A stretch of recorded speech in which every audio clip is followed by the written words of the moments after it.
امت ته رسول الله مبارک ډېرې قیمتي نسخې ښودلې دي. وی د ماخوستن مونځ چې په جمع چا ادا کړ لکه نیمه شپه چې د په قیام تېره کړې وي، او د سبعي مونځ چې په جمع ادا کړ لکه ټوله شپه چې په قیام تېره کړې وي. نو ته چې اوس ماخوستن او سبعي جمع درنه قضا شي نو ټوله شپه خو الله ته نشي ودرېدی، ضرور به درنه کمزوریانې کېږي. او که د ماخوستن او سهار جمع دې پکې وکړه نو حکما د خدای په نزد باندې دا ټوله شپه ستا په قیام او په عبادت باندې شمار شوه. نو رمضان کې د سبعي جمع مه قضا کوئ، ډېر لټان شته دی، پیشنمې وشي او بیا اوده شي، یا مونځ کور کې ضرور کې اوده شي. دغه ډېر لټ محروم سړی وي، هسې نه چې لیلة القدر پرې راشي نو دا شپه د په عبادت شمار نه شوه که نه، ځکه د سهار جمع یې نه ده کړې پکې. او د شپې خپل وس کوئ چې ته ختم وي هغې ته ځئ، او د هغې نه بغیر تهجد پکې مه قضا کوئ، کوشش د دغه عباداتو نور تلاوتونه پکې کوئ. نو شهر فیه لیلة خیر من الف شهر چې څومره لاړ شو همدې ته به مو سترګې وي چې معامله ټوله د الله رب الجلال د فضل ده. که د الله فضل وشو نو 50 کالو کې باندې به 40 کرته به لیلة القدر ته مونږ برابر کړي. د ماخوستن او د سهار مونځ به رانه قضا نه کړي، د شپې به په عبادت باندې مونږ ته دا شپه ښایسته شي. نو بیا به د بل پیغمبر امتي زمونږ مقام ته څنګه ورسېږي چې مونږ په یوه شپه د 83 کالو د عبادت اجر بې ریا عبادت. همداسې خو عبادت به کم قبولي کم به نه یې کې خو ریاګانې دي او هغې کې کمزوریانې دي.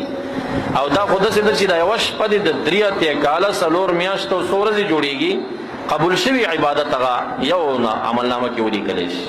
بیا به بل پیغمبر امتي دي امتیانو ته څنګه ورسېږي. خو غفلت او لټي دا په دې امت کې ډېره زیاته ده، ځکه دلته بازارونه ګرم وي نو دوی سره د دکان غم نورم زیات شي.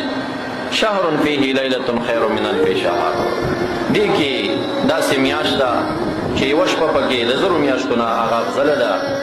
جعل الله صیامه فریدا، روژه د دې ورځو الله رب الجلال فرض ګرځولې ده. وقیام لیله تطوعا، او د شپې نوافل او تراویح دا الله رب الجلال نفل ګرځولي دي. فرضونه چې سیوا شي دا ټول نفل دي، سنتو تم تطوع نفل وایي. نفل معنا زیتی عبادت. د نفل مقصد څه شی وي؟ ځان د جهنم نه خلاصې نه په جنت کې مقامونه حاصلول، او د فرض مقصد ځان د جهنم نه خلاصول. فرض چې دی ونه که جهنم دې ټکانه ده، که فرض دی وکړه جهنم نه خلاص شي. اوس دې سنت کړي که نه، نفل دې کړي که نه، تسبیحات او ذکر او سبحان الله الحمدلله دی ویلي که نه، که دې نه ده ویلي په جنت کې خو بدن نه وي چې فرض دې کړي، خو پوړۍ به دې نه وي، مقامونه به دې نه وي. که شیخي دې ورسره زیاته کوله، تهجدونه دې کول، صلات ضحا دې کو، صلات اوابین دې کو، نو بیا به دې په جنت کې مقام اوچت وي. معراج په شپه جبرائیل علیه السلام رسول الله مبارک سره چې میلاو شو نو رسول الله مبارک ته ابراهیم علیه السلام نو هغه ورته وایي ستا امت ته زما سلام ووایه، او دوی ته ووایه چې ان ارض الجنة قیعان، د جنت ځمکه وچ ډاګ دی سپیره. نو که تاسو باغونه غواړئ او تاسو چې کوم دی نو زرغونولې غواړئ نو په سبحان الله او په الحمدلله او په ذکر او تسبیحاتو د دنیا نه ښایسته کوي. تاسو چې علماو نه اورئ که دا سبحان الله چې وي جنت کې ورته یو ونه شنه شي، که دا چې وي بنګله ورته جوړه شي، دا ستا په دې کردار باندې هلته کاروایي شروع ده، ادا به جوړېږي. نو که تا تسبیحات زیات ویلي او ذکرونه دې کړي او عبادتونه په جنت کې مقامونه بیا حاصلېږي. من تقرب به بخصلة من الخير وأدى فريدا كان كمن أدى 70 فريدا فيما سواه. چا چې یو نیک کار پکې وکړه نفلي، لکه د رمضان نه بهر چې فرض کړي وي، د دې فرق علماو څومره ویلی دی؟ 1000 مستحبات راغونډ کا دا د یو فرض ځای نیسي.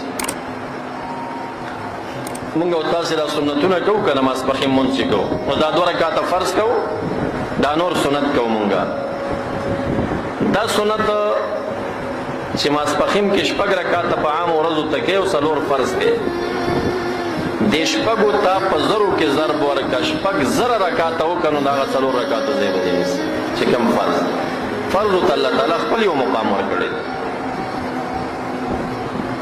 نو چې کله په دې میاشت کې سړی نفل کوي نو هغه اجر د فرضو میلاویږي. فرض او د نفلو دغه فرق دی چې د 1000 نوافل د یو فرضو ځای نیسي.